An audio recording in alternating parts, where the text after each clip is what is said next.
పంచాంగ శ్రవణం వినటం జరిగింది. అలాగే రాశి ఫలితాలు కూడా గురువుగారు ఎంతో చక్కగా వివరించటం జరిగింది. ఇక మనం మామూలుగా ఏదైనా విషయాలు విన్నప్పుడు భయాందోళనకి గురవుతూ ఉంటాం. ఏమిటి క్రోధినామ సంవత్సరం ఇంత భయంకరంగా ఉందేమిటి? మనం ఏం చేయాలి అని. దానికి సంబంధించి ఈ వీడియో చేయబోతున్నాను. తప్పకుండా వీడియో ఫస్ట్ నుంచి లాస్ట్ వరకు వాచ్ చేయండి. ఎందుకంటే దీన్ని ఏం చేస్తే మనకి శుభ ఫలితాలు కలుగుతాయి ప్రతి ఒక్కరికి కూడా. అందరికీ వర్తించే వీడియో ఇది. సో ప్రతి ఒక్కళ్ళు ఆసక్తిగా వినండి, ఆచరించండి. గురువుగారు చెప్పండి, క్రోధినామ సంవత్సరంలో చాలా వరకు నష్టాలు, ఆకలి బాధలు, అలాగే రాసుల్లో కూడా చాలా రాసుల వారికి నష్టాలు, కాస్త చింతనే ఎక్కువ ఉంది, ఒక రకంగా భయమే ఎక్కువగా ఉంది. ఇవన్నీ పోవాలి అంటే ఏం చేయాలంటారు? ముఖ్యంగా చెప్పాలంటే ప్రజల్లో ఎప్పుడైతే ధర్మాచరణ తగ్గిపోతుందో, యుక్తాయుక్త విచక్షణ నశించిపోతుందో, ధర్మానికి గ్లాని ఏర్పడుతుందో అప్పుడు ఇలాంటి ఉపద్రవాలు వచ్చే అవకాశాలు ఉంటాయండి. ఓకే. గ్రహాల వ్యతిరేకత కానీ ఇతరత్ర వాటి ప్రభావాల్లో కూడా వారి పతనం వారు కోరుకున్న వాళ్ళే అవుతారు.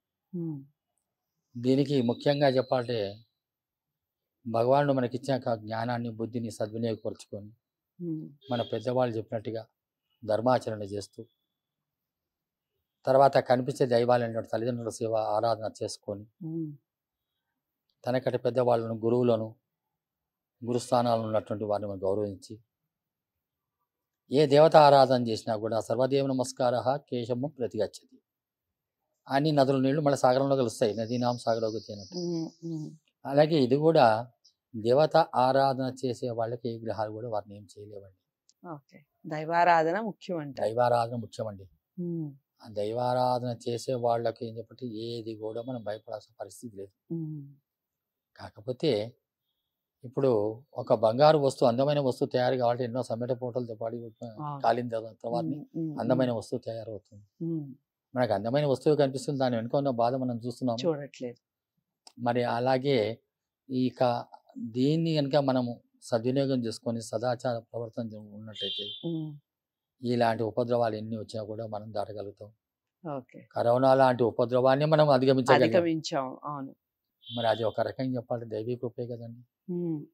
అప్పుడు భోపాల్ గ్యాస్ వచ్చిన తర్వాత అప్పుడు అన్ని చోట్ల అన్ని రకాలుగా అందరు జనాలు బాధపడుతున్న సమయంలో ఈ ధర్మాచరణ సంబంధించి ఒక ఇంట్లో జరుగుతున్న హోమ కార్యం సంవత్సరం మొత్తం కూడా 365 రోజులు హోమాచరణ జరుగుతున్నప్పుడు ఆ ఇంట్లో మాత్రం వాళ్ళకి ఎలాంటి హాని కలిగేదట, అందరు బాగా ఆరోగ్యవంతులే ఉన్నారట.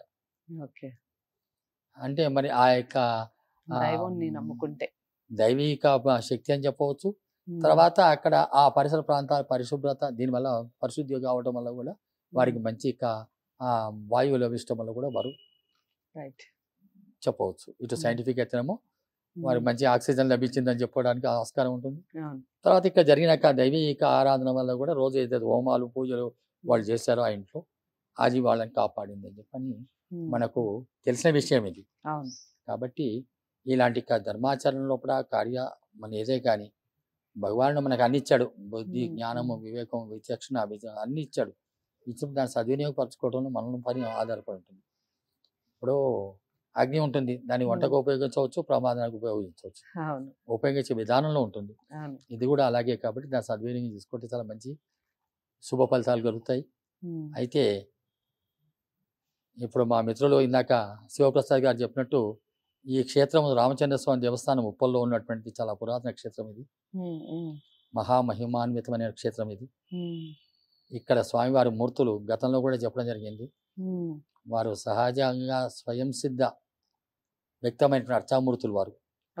సాక్షాత్ భగవాన్ అంటే శిల్పాచార్య రూపంలో వచ్చి తయారు చేశారు అని చెప్పంటారు. ఇక్కడున్న విగ్రహాలకు శ్రీనాథులు, పోతరామాచులు లాంటి మహానీయులందరూ కూడా పూజాధికారులు చేశారంటారు. దీని చరిత్ర గతంలో చెప్పడం జరిగింది. సింగభూపాల్ రాజ్యంలో లభించిన విగ్రహాలు ఇవి అని చెప్పండి. వీటికి మరి ఇంత చారిత్ర ప్రాశస్త్యం కలిగినట్టు ఉప్పల రామచంద్ర స్వామి దేవస్థానంలో 500 సంవత్సరాలు మనకు చారిత్రక ఆధారాలు ఉన్నాయి. అంత పూర్వాధారాల ప్రకారం చూసుకున్నట్లయితే రాముడు వనవాసం చేస్తున్నప్పుడు ఇక్కడ కాసేపు విశ్రాంతి తీసుకొని వెళ్ళిపోయాడని చెప్పుంటారు పర్ణశాలకు వెళ్ళే ముందు. మరి ఇక్కడ ముచ్చుకుంది మహర్షి తపస్సు చేశాడని చెప్పడం వెనక్కి విన్నాం. అక్కడ భద్రుడు తపస్సు చేస్తే ఇక్కడ ముచ్చుకుందుడు చేశాడు.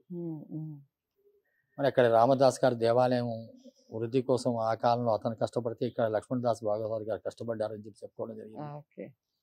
అక్కడ పోకల దమ్మక్క గారు దేవాలయ అభివృద్ధి కోసం కష్టపడినట్లయితే ఇక్కడ సీతారామమ్మ గారు ఈ దేవాలయ అభివృద్ధి కోసం తన జీవితాన్ని త్యాగం చేసినట్టు మహనీయురాలు ఆవిడను ఇక్కడ మేము చెప్పుకోవడం, ఇక్కడ ఈ ప్రాంతానికి పోకల దమ్మక్క గారు చెప్పవచ్చు. ఆమె ఎలాంటి ఇక సందేహం అక్కర్లేదు, సగర్వంగా చెప్పవచ్చు. మరి భద్రాద్రికి ఉప్పలకు చాలా అవినాభ సంబంధాలు ఉన్నాయి, గతంలో చెప్పుకోవడం జరిగింది మనం.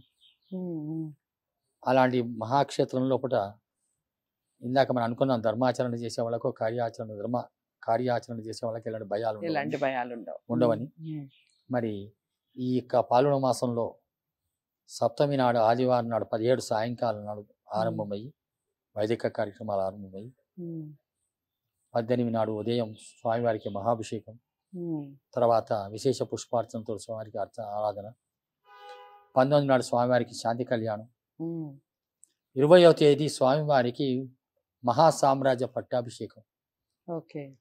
సాధారణంగా ఇదే దేవాలయంలో గతంలో మా నాన్నగారు ఉన్నప్పుడు 35 సంవత్సరాల క్రితం మేము చేయడం జరిగింది పట్టాభిషేకం.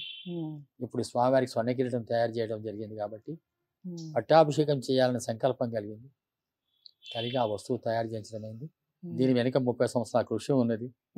ఆ కృషి ఇప్పుడు ఫలిస్తున్నది స్వామివారి అనుగ్రహంతో, పెద్దవాళ్ళ ఆశీస్సులతోటి.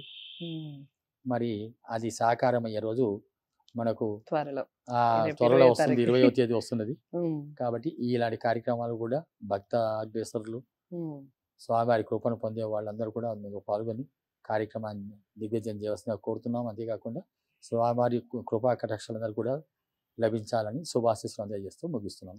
చాలా చక్కగా వివరించారు గురువు గారు. మనం ఉన్నటువంటి ఈ దేవాలయ విశిష్టతకి సంబంధించిన వివరాలు తప్పకుండా వీడియోస్ అన్ని మీకు అందుబాటులో ఉంటాయి ఛానల్లో. ప్రతి వీడియోని వాచ్ చేయండి. గురువు గారు చెప్పినటువంటి ఈ గుడికి సంబంధించిన ప్రాశస్త్యం అంతా ఇంత కాదు, సాక్షాత్తు దైవం నడయాడిన గుడి ఇది. అలాంటి గుడికి సంబంధించిన వివరాలు త్వరలో మన ఛానల్లో ప్రసారం అవుతాయి. ఇక ఈ సంవత్సరం అంతా అందరికీ బాగుండాలి అంటే ఏం చేయాలి? దైవాన్ని నమ్ముకోవాలి. దైవాన్ని నమ్ముకున్న ప్రతి ఒక్కరూ తప్పకుండా విజయం సాధిస్తారు అని తెలియజేశారు. తప్పకుండా ఈ వీడియోని అందరూ లైక్ చేస్తారని అనుకుంటున్నాను. ప్రతి ఒక్కరికి షేర్ చేయండి. తప్పకుండా ఇలాంటి కార్యక్రమాల కోసం ఛానల్ని సబ్స్క్రైబ్ చేసుకోవడం మర్చిపోకండి. నమస్తే. స్వస్తి ప్రజాభ్య పరిపాలయంతాం న్యాయేణ మార్గేషు మహిం మహేషాం గోబ్రాహ్మణేభ్యః శుభమస్తు నిత్యం లోకా సమస్తా సుఖినో భవంతు. కాలే వర్షత్పర్జన్యం పృథివీం సస్యశాలిని దేశోయం క్షోభరహితో బ్రాహ్మణా సంతు నిర్భయా అపుత్రా పుత్రిణ సంతు పౌత్రిణ అదనా సదనా సంతు జీవంతు శరదాం శతం.